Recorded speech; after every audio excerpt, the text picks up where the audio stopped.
आज हम बात करेंगे डायमेंशनल एनालिसिस के सेकंड यूज़ के बारे में, which is conversion of one system of units into other system of units. ठीक है, इसमें हमें किसी एक सिस्टम में किसी एक फिजिकल क्वांटिटी की कोई न्यूमेरिकल वैल्यू दी होगी और हमें कहा जाएगा इसे किसी और सिस्टम में कन्वर्ट करके न्यूमेरिकल वैल्यू निकाल के बताओ क्या होगी। ठीक है, तो इसे करने से पहले हमें कुछ चीज़ों के बारे में जानना होगा, तो आइए उसके बारे में बात करते हैं। जैसे हम किसी एक फिजिकल क्वांटिटी को लेते हैं, मान लो वो x है। इसे रिप्रेजेंट करने के लिए हमें दो चीज़ें चाहिए होती हैं, एक न्यूमेरिकल वैल्यू और एक उसका यूनिट। ठीक है, जैसे फॉर एग्जांपल के तौर पे 5 किलोग्राम, तो 5 क्या हो गई न्यूमेरिकल वैल्यू और kg क्या हो गया यूनिट। ठीक है, तो इस 5 किलोग्राम को मैं 5000 ग्राम भी लिख सकता हूँ। ठीक है तो दोनों सेम है, लेकिन हमने यहाँ पर सिस्टम चेंज कर दिया। किलोग्राम जैसे आपका SI सिस्टम है और ग्राम आपका CGS सिस्टम है, तो हमें क्या कहा जाएगा कि SI सिस्टम को CGS में कन्वर्ट करो या CGS को SI में कन्वर्ट करो या कोई और सिस्टम दिया जाएगा। ठीक है, तो हमें कहा जाएगा उसे किसी और सिस्टम में कन्वर्ट करके बताओ। ठीक है, जैसे यहाँ पर आप समझ सकते हैं, इसे मैं N1 U1 और N2 U2 की फॉर्म में भी लिख सकता हूँ। N1 जैसे इस एग्जांपल में 5 हो गया, U1 इसमें किलोग्राम हो गया, N2 इसमें 5000 हो गया, U2 इसमें ग्राम हो गया। तो इसे हम इस तरह भी लिख सकते हैं, है तो वैल्यूज़ दोनों सेम है। ठीक है, अगर मैं इसे डायमेंशन की फॉर्म में लिखना चाहूँ तो यहाँ से लिख सकता हूँ मैं N1 और यहाँ पर जो फिजिकल क्वांटिटी है उसका डायमेंशन आ जाएगा। ठीक है, जैसे for example M1A L1B T1C और यहाँ पर आ जाएगा N2 और डायमेंशन की फॉर्म में आ जाएगा वो M2A L2B T2C। M1 M2 क्या चीज़ है, M1 फर्स्ट सिस्टम में मास रिप्रेजेंट कर रहा है, M2 सेकंड में। L1 फर्स्ट सिस्टम में लेंथ को रिप्रेजेंट कर रहा है और L2 सेकंड सिस्टम में। T1 फर्स्ट सिस्टम में टाइम को रिप्रेजेंट कर रहा है, T2 सेकंड सिस्टम में। लेकिन आपने एक चीज़ नोटिस की होगी यहाँ पर कि डायमेंशंस सेम हैं। ठीक है, जैसे यहाँ ABC है तो राइट हैंड साइड भी ABC ही होगा। जैसे एग्जांपल से आप देखना चाहें तो यहाँ पर अगर किलोग्राम है तो इसका डायमेंशनल फॉर्मूला क्या बनेगा, मास यानी कि m। अगर मैं दूसरी साइड बात करूँ, यहाँ पर ग्राम है तो इसका डायमेंशनल फॉर्मूला भी क्या होगा, m। तो दोनों साइड डायमेंशंस सेम रहते हैं, तो इसलिए कोई भी फिजिकल क्वांटिटी है उसके दोनों साइड डायमेंशंस सेम होंगे, बस उनकी वैल्यूज़ चेंज होंगी। जैसे यहाँ पर आप किलोग्राम ले रहे हैं, ये M1 हो गया, यहाँ पर आप ग्राम ले रहे हैं तो ये M2 हो गया। ठीक है, तो हमें क्या कहा करना होगा, N2 की वैल्यू फाइंड आउट करनी है। तो अगर हमें N2 निकालना हो इस फॉर्मूले से तो कैसे निकलेगा, तो ये बन जाएगा आपके पास M1⁴A L1⁴B T1⁴C। ये एज इट इज़ है, और यहाँ दूसरी साइड से M2⁴A L2⁴B और T2⁴C आ जाएगा। ठीक है, आप देख रहे हैं पावर सेम है, तो हमें इस तरह से भी लिख सकते हैं, हम इसे इस तरह से भी लिख सकते हैं M1/M2 (A) L1/L2(B) T1/T2(C) और N1 हमने शायद छोड़ दिया, यहाँ N1 आएगा, यहाँ भी N1 आएगा। ठीक है, तो ये एक फॉर्मूला बन गया इस पूरे कन्वर्जन का। ठीक है, अगर आपको ये फॉर्मूला याद है तो आप न्यूमेरिकल्स ईजिली कर सकते हैं। हमें N1 दिया होगा, N2 निकालना है। जैसे फॉर एग्जांपल हमें कहा जाएगा 5 किलोग्राम है, उसे CGS में कन्वर्ट करो। ठीक है, तो N2 की वैल्यू क्या रहेगी, 5000, तो वो हमें कैलकुलेट करनी है। तो आइए इस चीज़ को हम एक एग्जांपल से समझते हैं। ठीक है, एक एग्जांपल है आपके पास, convert 10 joules into ergs using dimensional analysis।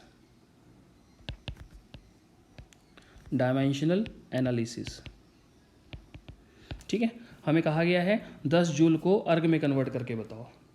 ठीक है, और जैसा कि हम देख रहे हैं यहाँ पर जो जूल है, ठीक है, वो हमें पता होना चाहिए कौन सी फिजिकल क्वांटिटी का यूनिट होता है, ठीक है। तो यहाँ पर हमें पता है we know joule is the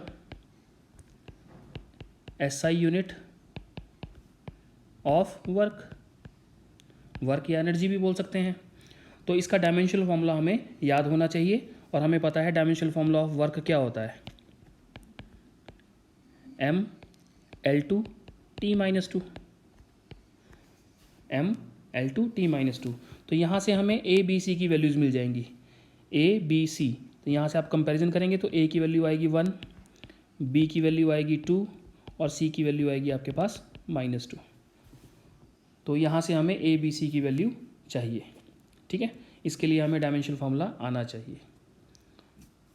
अब बात करते हैं, हमें जो सिस्टम दे रखा है वो है जूल मतलब SI सिस्टम। तो हमें SI सिस्टम गिवन है, तो यहाँ लिखेंगे आप SI सिस्टम, जो गिवन सिस्टम होता है। अगर आपको पता नहीं लग रहा है कि कौन सा सिस्टम है तो यहाँ लिखेंगे गिवन सिस्टम, ठीक है। और यहाँ पर जो कन्वर्ट करने के लिए कहा जाता है, जैसे CGS है, अर्ग CGS में होता है, तो यहाँ पर आ जाएगा CGS सिस्टम, ठीक है। और अगर आपको पता नहीं लग रहा है कि यहाँ पर कौन सा सिस्टम में कन्वर्ट करना है तो यहाँ न्यू सिस्टम लिख देंगे आप, ठीक है। SI सिस्टम जो कि गिवन होगा या गिवन सिस्टम भी लिख सकते हैं, CGS जिसमें कन्वर्ट करने के लिए कहा जाएगा। ज़रूरी नहीं है कि हमेशा SI गिवन हो और CGS में कन्वर्ट करना हो, उल्टा भी हो सकता है कि CGS गिवन हो और SI में कन्वर्ट करना हो। तो जो भी गिवन होगा वो पहले आएगा, ठीक है, वो पहले आएगा, और जो कन्वर्ट करना है वो न्यू सिस्टम या CGS सिस्टम जो भी कहा है वो बाद में आएगा। जो फर्स्ट सिस्टम होता है इसमें हम सारी वैल्यूज़ लिखेंगे, जैसे M1, L1, T1 और N1। जैसे SI सिस्टम हमें गिवन था, तो SI सिस्टम में मास होता है आपका 1 किलोग्राम, लेंथ होती है 1 मीटर, टाइम होता है 1 सेकेंड, और N1 हमें दे रखा है यहाँ पर 10, क्योंकि हमें कहा गया है 10 जूल को कन्वर्ट करना है। CGS में हम सेकंड वाली वैल्यूज़ लेंगे, M2, L2, T2 और N2।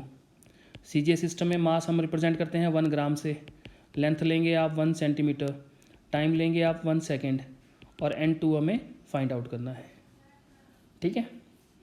तो आइए कन्वर्ट करते हैं।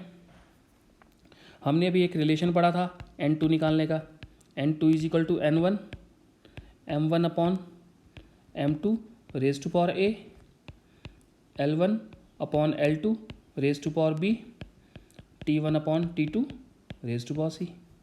तो यहाँ पर वैल्यूज़ डालते हैं।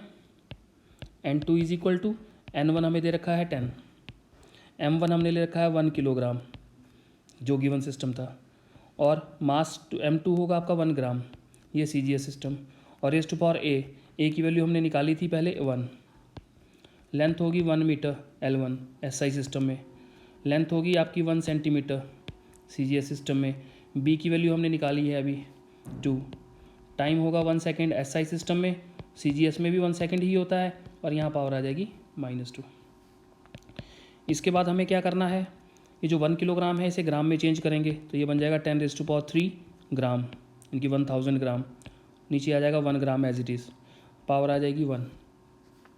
1 मीटर को चेंज करेंगे सेंटीमीटर में, तो ये बन जाएगा 10⁻² centimetre upon 1 centimetre, raise to power आ जाएगी यहाँ पर 2, सेकंड से सेकंड कट जाएगा, ठीक है। अगले स्टेप में काटते हैं, 1 second upon 1 second raise to power -2।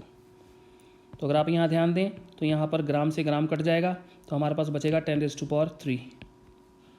यहाँ पर सेंटीमीटर से सेंटीमीटर कट जाएगा, हमारे पास बचेगा 10⁻² रेज टू पावर 2, ठीक है। और यहाँ पर आ जाएगा 1 रेज टू पावर -2। इसे सिंप्लीफाई करेंगे तो ये बन जाएगा 10 इंटू 10⁻³ इंटू 10⁻⁴ इंटू 1, ये बन जाएगा 10⁸ तो N2 की वैल्यू हमारे पास आ जाएगी 10⁸, विच इम्प्लाइज हम कह सकते हैं 10 जूल्स इज इक्वल टू 10⁸ अर्ग्स, ठीक है। N1 N2, N1 हो गया आपका 10 जो कि गिवन था, और हमें 10⁸ यानी कि N2 कैलकुलेट करना था। तो जूल को हमने कन्वर्ट कर दिया। तो यहाँ से एक आप नोट कर सकते हो वैल्यू। अगर हमें मान लो 1 जूल निकालना है तो 1 जूल कितना आ जाएगा, 10 से डिवाइड कर देंगे तो ये बन जाएगा 10⁻7 अर्ग्स। ठीक है, तो ये एक फॉर्मूला बन जाएगा, इसे हमेशा याद रख सकते हैं आप कि 1 जूल कितने अर्ग के बराबर होता है। ठीक है।